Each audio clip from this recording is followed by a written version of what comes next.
My mother thought she had buried her darkest secrets in a 6-foot grave, but she forgot one crucial detail. My grandfather spent his entire life mastering the mechanics of time, and he taught me how to hear the ticking of a hidden trap. My name is Alma Rudolph. I'm 32 years old, and up until a crisp Tuesday morning in November, I lived a quiet, predictable life. I work as a forensic data analyst in Chicago. It's a fancy way of saying I look at endless rows of numbers and find the lies people try to hide inside them. My job isn't glamorous, but I am exceptionally good at it. I notice the details everyone else glosses over. I ask the uncomfortable questions, and I never, ever let go of a thread once I start pulling. My family always called this my unfortunate obsession. They preferred things to look perfect on the surface, regardless of the rot underneath. This dynamic was never more apparent than at my grandfather's funeral.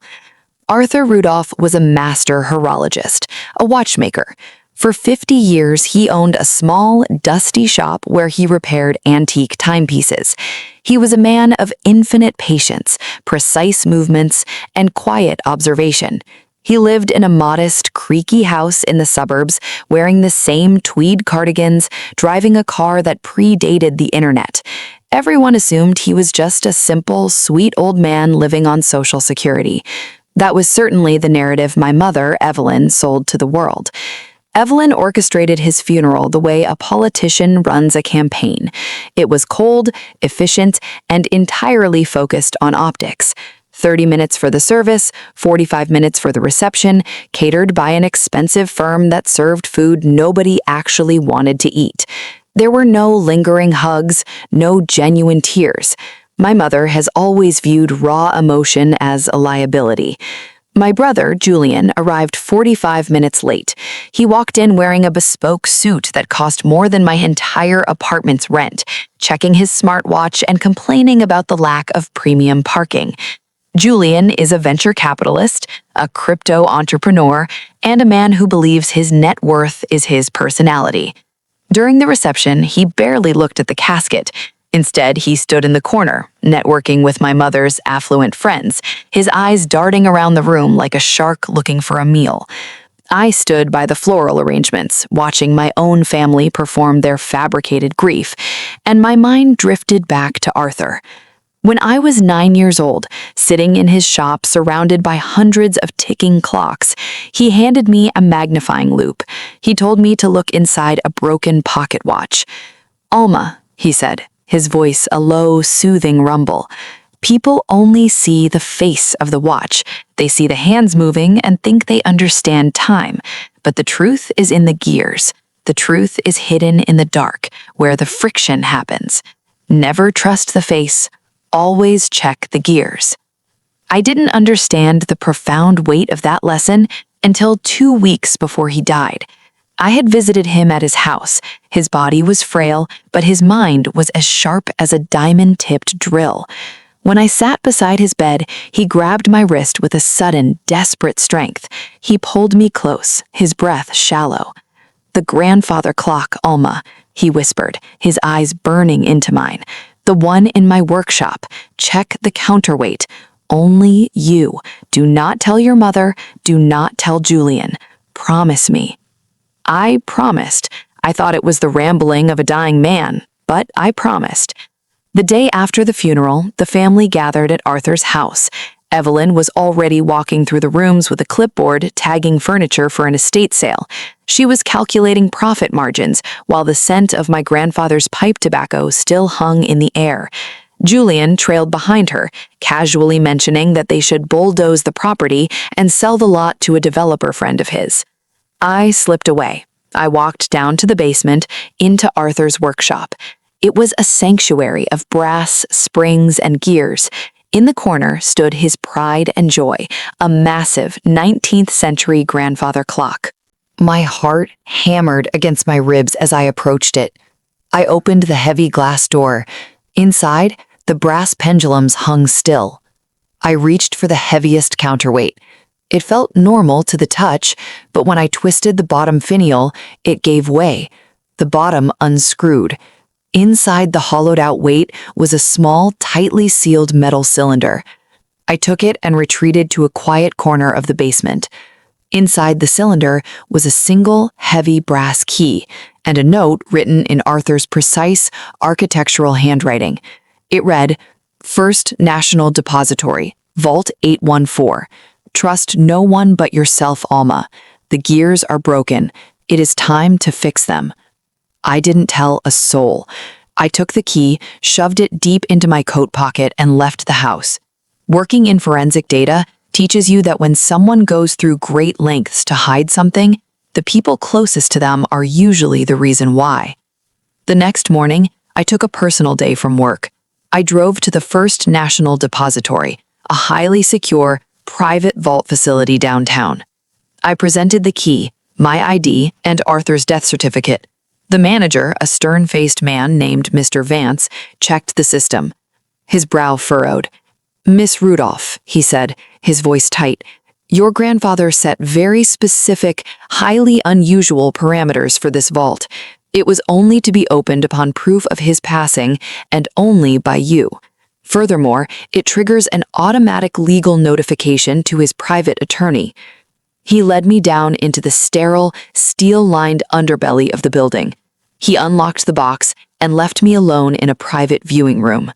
Inside the box was a thick leather-bound ledger, a USB drive, and a stack of legal documents. I opened the ledger, and what I saw made the breath leave my lungs. My grandfather didn't just have a small pension. In the 1980s, he had patented a specific microgear mechanism used in high-end Swiss watches. He had been quietly collecting massive royalties for over 4 decades. He had invested those royalties into commercial real estate under a blind trust. Arthur Rudolph was worth nearly $8 million. But as I turned the pages, the numbers began to bleed red. Starting 7 years ago, right around the time Arthur's health first began to decline, massive withdrawals began. Hundreds of thousands of dollars were being siphoned out of the trust. Properties were sold at below market value. Royalties were redirected. I plugged the USB drive into my laptop. It contained hundreds of scanned documents, bank statements, and audio recordings. There was a folder labeled Evelyn. Inside, I found forged power of attorney documents. My mother had carefully traced Arthur's signature. She had used her connections to get a corrupt physician to sign a sealed affidavit claiming Arthur was suffering from severe early-onset dementia, rendering him legally incompetent in the shadows. She had systematically stripped him of his autonomy. Then, I opened the folder labeled Julian. The money Evelyn stole didn't just disappear. It was funneled into a network of shell companies, LLCs registered in Delaware and the Cayman Islands, companies owned by my brother. Julian had used our grandfather's stolen wealth to fund his genius startup ventures. His entire image as a self-made millionaire was built on the bones of an old watchmaker's legacy. But Arthur was a horologist. He noticed when the gears didn't align. He had spent his final 7 years wide awake, trapped in a cage his own daughter built, quietly gathering every single piece of evidence, every IP address, every forged signature, every wire transfer. He built a foolproof, airtight criminal case against his own flesh and blood. He couldn't go to the police while he was alive. Evelyn's fake medical reports would have him institutionalized immediately. He knew she would silence him, so he built a time bomb, and he handed me the detonator. At the bottom of the box was a final letter addressed to me. Alma, it read. If you are reading this, the time has come. Your mother and brother believe they have won. They believe I was just a foolish old man who lost his mind. But anger without purpose is just noise. Justice requires patience. I chose you because you have my eyes. You see the truth in the numbers. I leave my entire remaining estate to you, but with it, I leave a duty. Expose them, not out of hatred, but because unchecked greed is a rot that destroys everything. Break the cycle, Alma. Fix the watch. Tears streamed down my face, but they weren't tears of sorrow. They were tears of profound respect.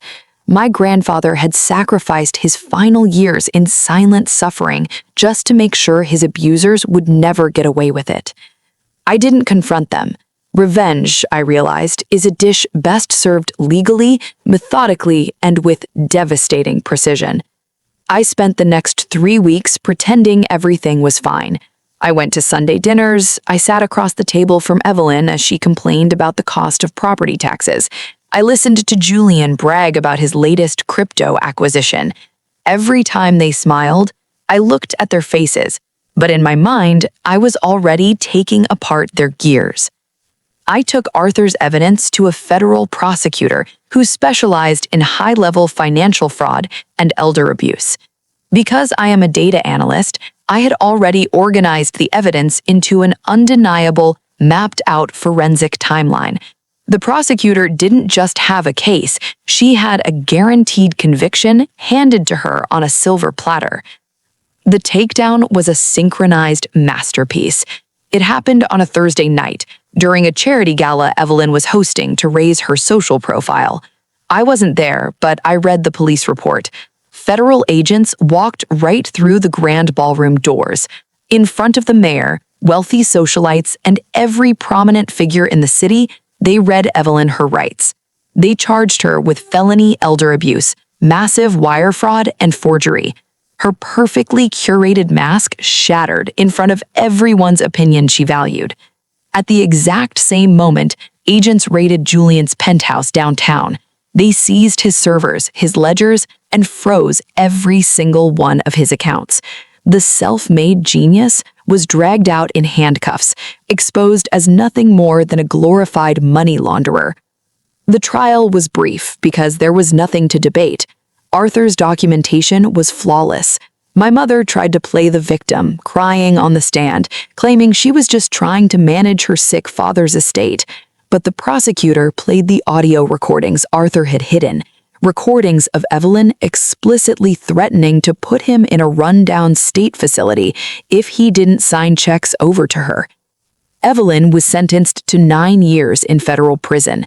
Julian, who tried to throw our mother under the bus to save himself, received 6 years for money laundering and conspiracy. Their assets were completely liquidated to pay restitution to Arthur's estate, which now belonged entirely to me. I sat in the courtroom as the gavel fell. I didn't cheer, I didn't gloat. I felt a quiet, heavy sense of peace. The broken watch had been repaired. I took the fortune Arthur left me and did exactly what he would have wanted. I quit my corporate job and opened a forensic accounting firm dedicated solely to investigating elder financial abuse. I use my skills to help families and authorities track down predators who prey on vulnerable seniors. I built a team of investigators, and we do pro bono work for those who can't afford it. People often ask me if I feel guilty for sending my own family to prison. My answer is always the same. I didn't send them anywhere. Their greed paved their road. I simply turned on the streetlights so everyone could see where they were going. Stubbornness and the drive for payback are often painted as toxic traits, but let me tell you something. When channeled correctly, when fueled by a desire for true justice rather than petty malice, that drive can change the world. Use your pain to protect others. Use your anger to build a shield for the defenseless. Time exposes every lie, but sometimes time needs a little help from someone willing to look at the gears. Keep your eyes open, stay patient, and never let anyone tell you that fighting for what is right is a waste of energy. The truth is always worth the fight.